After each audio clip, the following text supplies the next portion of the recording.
Hello, I'm Anna Maria and I'm one of the decorators at Planet Cake, and today I will show you how to cover a cake. This is a 9-round chocolate cake. The first step we do for that is to brush it with syrup. This is just 1 part of apricot jam to 2 parts of water. The reason we do this is to make the icing stick onto the cake. So we go all around. It's quite important not to put too much syrup, otherwise it's going to leak through and it's going to be more difficult for you to cover the cake.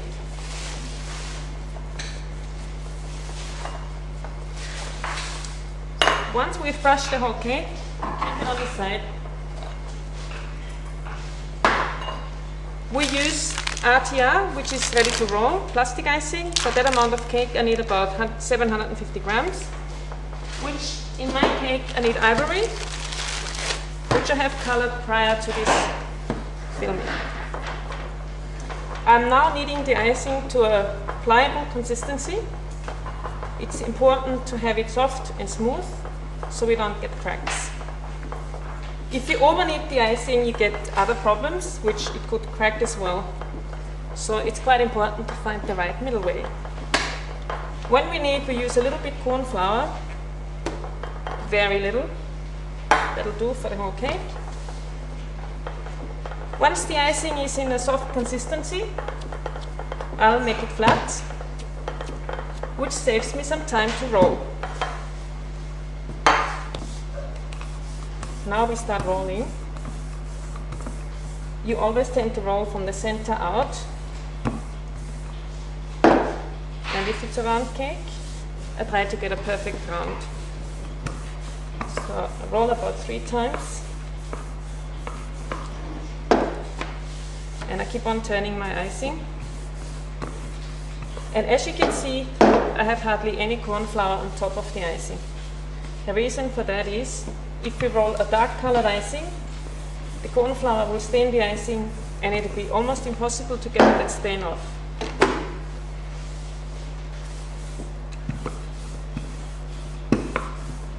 I try to get the icing to about 3 millimeters thick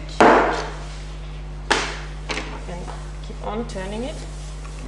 If it gets a bit sticky, I have to apply a little bit corn flour.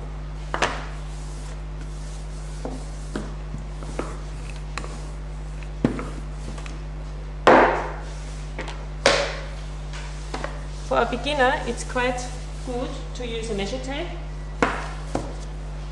if you have never covered a cake.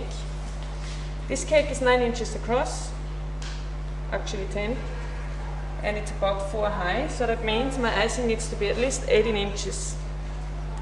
So I'm not quite there.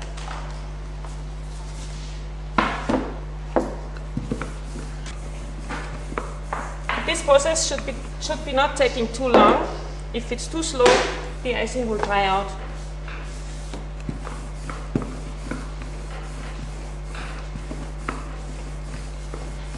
Now, that looks like 3 millimeters. Maybe just a little bit thicker here. It's quite important that we check all the sides because sometimes we don't roll even.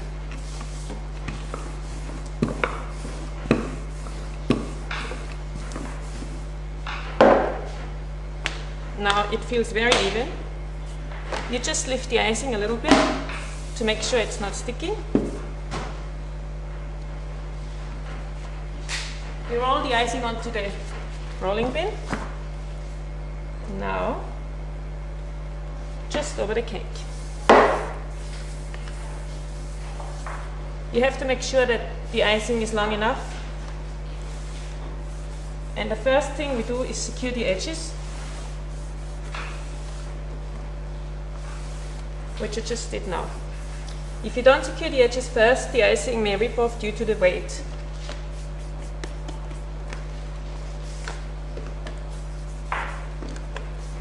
And now it's just a matter of getting the icing pressed down to the cake.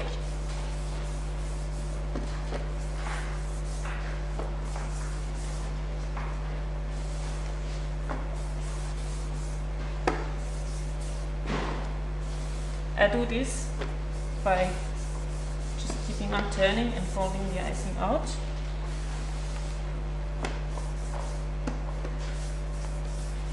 So, once I'm at that stage, I take the smoothers, they're made out of perspex,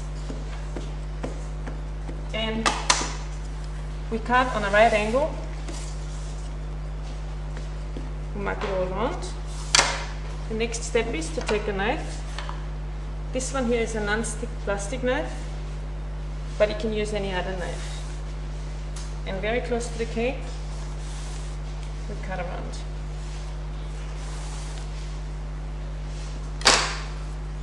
The leftover icing we have to keep straight away in the plastic, otherwise it gets cracks.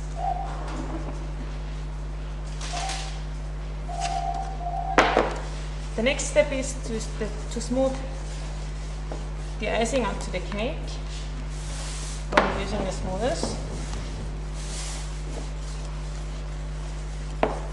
Once the side is done, I go onto the cake. I hold the smoother on my left hand tight to the cake, and with the right smoother I go very close to it, and that way we get a professional sharp edge. If you wish to have a rounded edge, you don't have to do that. The last step is to go over with your fingers, with your hands, and if you can feel any air bubbles, there is one here, take a pin and you remove it.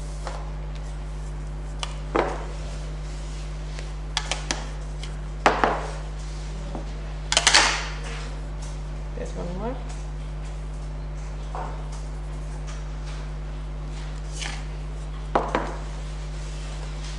And that's it. Voila. There you got a professional covered cake.